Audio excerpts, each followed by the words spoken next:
السلام علیکم گائز، امید ہے کہ آپ سب خیریت سے ہوں گے۔ جیسے کہ آپ دیکھ رہے ہیں میرا یوٹیوب چینل زید رضوان 288۔ میں آج آپ کے لیے ایک ویڈیو لے کر آیا ہوں جو یقیناً آپ کے لیے بہت اہم ہوگی۔ اگر ویڈیو اچھی لگے تو سبسکرائب ضرور کیجیے گا۔ تو چلے دیکھتے ہیں۔ شروع اللہ کے پاک اور بابرکت نام سے جو بڑا مہربان نہایت رحم کرنے والا ہے۔ معجزہ ٹی وی کے پیارے دوستو السلام علیکم۔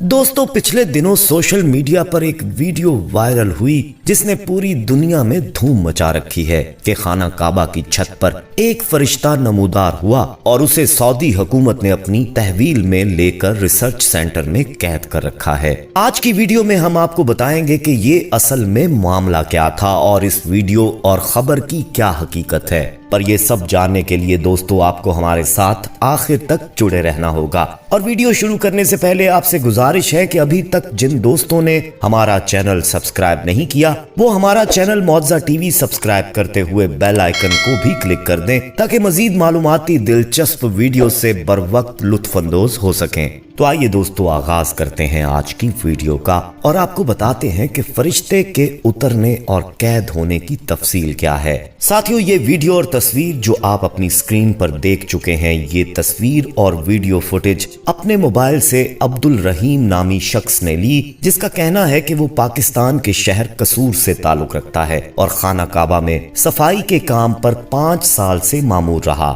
عبد الرحیم کا کہنا ہے کہ خانہ کعبہ میں صفائی کی سعادت اسے جب نصیب ہوئی تو سب سے پہلے میری ڈیوٹی صفا مروہ میں لگائی گئی۔ رمضان کا مہینہ تھا، اس کے بعد میری ڈیوٹی مطاف شمالی پر لگائی گئی، پھر اس کے بعد مقام ابراہیم کی بھی صفائی سر انجام دیتا رہا اور زمزم کے کنویں پر بھی میری ڈیوٹی لگائی گئی۔ اس کے بعد میرا آخری سال تھا کہ حج آ گیا۔ حج کے موقع پر ہم نے قصبہ تبدیل کرنا تھا، میری بھی ڈیوٹی لگی تھی۔ میرے لیے یہ بہت بڑی سعادت تھی۔ یوں تو ہم خادمین نے بہت بار یہ بات نوٹ کی تھی کہ بھاری قالینوں کو اٹھانے اور لانے میں جیسے ہماری مدد کوئی خدائی طاقت کرتی ہے، مگر ایک دو بار بالکل ایسا محسوس ہوا جیسے کوئی فرشتہ ہمارے ساتھ اس ٹنوں وزنی قالین کو اٹھا رہا ہے۔ وہاں کے ایک پرانے خادم کا یہ کہنا بھی تھا کہ اس نے متعدد بار فرشتوں کو محسوس کیا ہے، ان کی جھلک دیکھی ہے۔ بہرحال قصبہ تبدیل کرنے کے لیے آپ جانتے ہیں کہ خانہ کعبہ کی چھت پر جانا پڑتا ہے۔ سو ہم جب چھت پر قصبہ تبدیل کرنے کی نیت میں پہنچے تو ہم نے وہاں ایک نورانی ہالہ دیکھا اور جیسے کوئی پرندہ پھڑ پھڑا رہا ہو ایسی آواز آ رہی تھی۔ ہم ابھی محو حیرت تھے کہ روشنی کا ہالہ غائب ہو گیا اور پرندہ نما انسانی وجود جیسے کسی تکلیف میں ہو یا چوٹ لگی ہو وہاں اونڈا پڑا تھا۔ ہم نے فوری اپنے لیڈر کو بلایا، اس نے یہ بات پوشیدہ رکھتے ہوئے فوری شاہی محل تک یہ بات پہنچوائی، جس کے بعد فوری سعودی بادشاہ وہاں خود تشریف لے آیا۔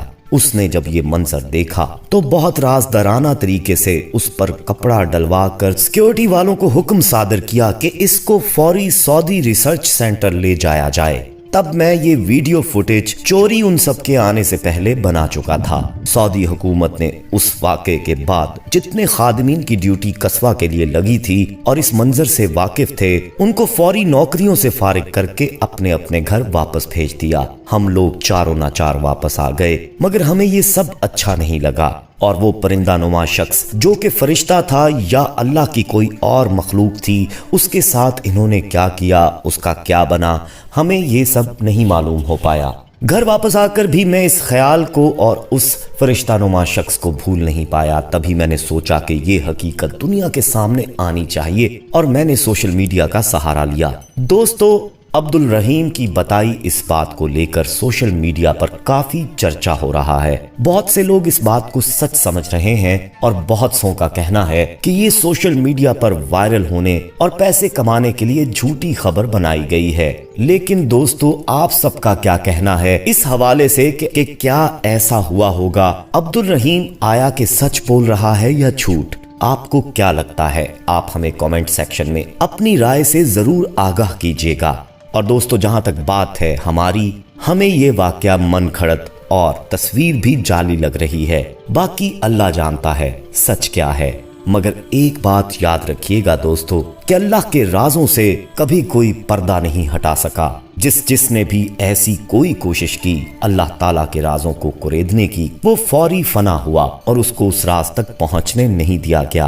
आज साइंस इस कदर तरक्की के बावजूद भी कुछ सवालों के जवाब हासिल करने से कासिर है, खासकर जिनका अल्लाह ताला ने फरमा दिया हुआ है कि इससे आगे रसाई मुमकिन नहीं और तुम्हारी अक्ल खलाओं से टकराकर वापस आ जाएगी, मगर तुम जान नहीं पाओगे जो हम जानते हैं। और जैसा कि इरशाद बारी ताला है कि हर बीमारी का इलाज मुमकिन है सिवाय मौत के, तो दोस्तों आप खुद देख सकते हैं कि साइंस आज तक लाख कोशिशों के बावजूद मौत का इलाज या हल नहीं निकाल पाई और अभी भी कोशिशों में लगी है, मगर वो कभी इसका जवाब हासिल नहीं कर पाएंगे। बहरहाल दोस्तों, आइए आपको खाना काबा की शान और तारीख के बारे में मुख्तसरन बताते हैं और ये भी बताते हैं कि फरिश्ते क्या वाकई यहाँ आते हैं या नहीं। आयात व हदीस की रोशनी में आइए देखते हैं। सूरह आले इमरान की आयत नंबर 96 और 97 में अल्लाह पाक ने काबातुल्लाह की 6 सिफात जिक्र फरमाई। इनमें पहली सिफ्त बयान करते हुए अल्लाह पाक ने इरशाद फरमाया, तर्जुमा, बेशक सबसे पहला घर जो लोगों की इबादत के लिए बनाया गया।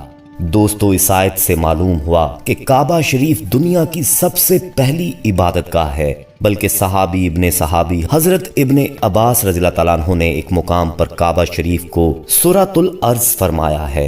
सूरतुल अर्ज़ का मानी है जमीन की नाफ, मतलब ये कि जमीन के जिस टुकड़े पर काबा शरीफ मौजूद है, ये टुकड़ा सबसे पहले पैदा किया गया और यहीं से तमाम जमीन फैलाई गई। असल में जब ये जमीन नहीं थी, आसमान भी नहीं था, अर्शे इलाही पानी पर था। अल्लाह पाक ने जोरदार हवा भेजी जिससे पानी में बड़ी लहरें पैदा हुई। इन लहरों से पानी पर झाग बनी, फिर इससे बुखारात उठे। इन्हीं बुखारात को अल्लाह पाक ने बुलंद फरमाया और इनसे आसमान बनाया। इसीलिए अल्लाह पाक ने आसमान को धुआं फरमाया है। इरशाद होता है, तर्जुमा, और आसमान धुआं था। फिर पानी पर जो झाग बनी थी, अल्लाह पाक ने उस झाग को फैला दिया, इससे हमारी ये जमीन बनी। इस तरह दोस्तों, पहले जमीन बनाई गई, फिर आसमान बनाए गए, फिर आसमानों की तख्लीक मुकम्मल होने के बाद जमीन को फैला दिया गया। अल्लाह पाक इरशाद फरमाता है, तर्जुमा, और इसके बाद जमीन फैलाई। हजरत अब्दुल्ला बिन अब्बास रज़ियल्लाहु ताला अन्हुमा से रिवायत है कि जिस मुकाम पर ये झाग बनी थी, ये मुकाम कोई और नहीं बल्कि जमीन का वही मुबारक टुकड़ा था जहां आज काबा शरीफ मौजूद है। हजरत मुजाहिद रहमतुल्लाह अलैह फरमाते हैं, जमीन का वो टुकड़ा जहां अब काबा शरीफ मौजूद है, ये जमीन की तख्लीक से 2000 साल पहले बनाया गया था। और हजरत अबू हुरैरा रज़ियल्लाहु ताला अन्हु से रिवायत है, अभी जमीन की पैदाइश नहीं हुई थी, इससे 2000 साल पहले काबा शरीफ पानी में एक टीले की तरह था।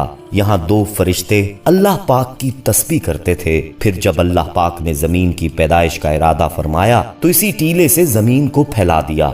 दोस्तों, मालूम हुआ जमीन पर पहला घर होना तो बहुत बाद की बात है। काबा शरीफ पूरी जमीन की असल है कि जमीन का ये टुकड़ा सबसे पहले पैदा किया गया और इसी से तमाम जमीन फैलाई गई। सुभान अल्लाह, ये है काबा शरीफ की शान अवलियत। और रही बात फरिश्तों की, तो जैसा कि इस हदीस में है कि 2 फरिश्ते मामूर थे, तो दोस्तों इसका मतलब कि आज भी बहुत से फरिश्ते मामूर हैं। एक और सवाल यह है कि काबा शरीफ की इमारत सबसे पहले कब बनाई गई? इस सवाल के जवाब के लिए आइए एक ईमान अफरोज हिकायत सुनते हैं। चनाचे मनकूल है कि एक बार हजरत इमाम ज़ैनुल आबिदीन तवाफ फरमा रहे थे कि एक शख्स ने आपसे सवाल पूछा, मगर इमाम ज़ैनुल आबिदीन ने इसकी तरफ कोई तवज्जो ना फरमाई, हत्ता कि आपने तवाफ के 7 फेरे मुकम्मल फरमाए। फिर आप अलैहिस्सलाम हतीम में शरीफ लाए और मिज़ाबे रहमत के नीचे खड़े होकर 2 रकात नमाज अदा फरमाई। फिर सीधे बैठ गए और फरमाया, वो सवाल करने वाला कहाँ है? उस शख्स को हाजिर किया गया। इमाम ज़ैनुल आबिदीन अलैहिस्सलाम ने फरमाया, क्या पूछते थे? अर्ज किया, आलीजा, काबा शरीफ का तवाफ कब से शुरू हुआ? तवाफ क्यों शुरू हुआ? कैसे किया जाता था? इमाम ज़ैनुल आबिदीन अलैहिस्सलाम ने उस शख्स से पूछा, कहाँ के रहने वाले हो? कहा, मुल्क शाम से हूँ। फरमाया, मुल्क शाम में किस जगह से? अर्ज किया, बैतुल मुकद्दस के करीब। इमाम ज़ैनुल आबिदीन ने फिर पूछा, क्या तुमने तौरात व अंजील पढ़ी है? उसने अर्ज किया, जी हाँ, पढ़ी है। अब इमाम ज़ैनुल आबिदीन ने उसके सवाल का जवाब देते हुए फरमाया, ए शामी, मेरा जवाब याद कर लो, तुम मुझसे रिवायत नहीं करोगे मगर सिर्फ हक बात। काबा शरीफ का तवाफ यूं शुरू हुआ कि जब अल्लाह पाक ने फरिश्तों को बताया कि मैं जमीन में अपना खलीफा यानी हजरत आदम को बनाने वाला हूँ, इस पर फरिश्तों ने यूं जाहिर किया कि हम खिलाफत के ज्यादा हकदार हैं। इस पर अल्लाह पाक ने इरशाद फरमाया, तर्जुमा, बेशक मैं वो जानता हूँ जो तुम नहीं जानते। अल्लाह पाक का ये इरशाद सुनकर फरिश्तों को लगा कि शायद हमारी इस बात से अल्लाह पाक हमसे नाराज है। चनाचे अब फरिश्तों ने अर्श इलाही की पनाह ली, अपने चेहरे ऊपर उठाए, आजिज़ी की, रोए और 7 साल तक अर्श इलाही का तवाफ करते रहे। आखिर अल्लाह पाक ने उनकी तरफ नजर रहमत फरमाई और अर्श के नीचे उनके लिए 4 सतूनों ज़ाबरजात का एक घर बनाया और फरिश्तों से फरमाया, इस घर का तवाफ करो। चनाचे फरिश्ते उस घर का तवाफ करने लगे। इसी को बैतुल उमूर कहा जाता है। फिर अल्लाह पाक ने कुछ फरिश्तों को जमीन पर भेजा और हुक्म दिया कि जमीन पर भी बैतुल उमूर जैसा और इसी साइज का एक घर बनाओ। फिर जब ये घर तामीर हो गया तो अल्लाह पाक ने जमीन की मखलूक को हुक्म फरमाया, जैसे आसमान वाले बैतुल मामूर का तवाफ करते हैं, तुम इस घर का तवाफ करो। दोस्तों, हम ये उम्मीद करते हैं कि आपको आज की हमारी ये वीडियो पसंद आई होगी। पसंद आने की सूरत में इसे लाइक करना और दोस्तों के साथ शेयर करना हरगिज मत भूलिएगा। और जाते जाते कंफर्म कर लें कि आपने हमारा चैनल मौजा टीवी सब्सक्राइब कर रखा है और बेल आइकन को भी क्लिक कर रखा है। अपना बहुत ख्याल रखिएगा और उनका भी जिनका कोई ख्याल नहीं रखता। अगली वीडियो में आपसे दोबारा मुलाकात होगी, तब तक के लिए अल्लाह निगहबान।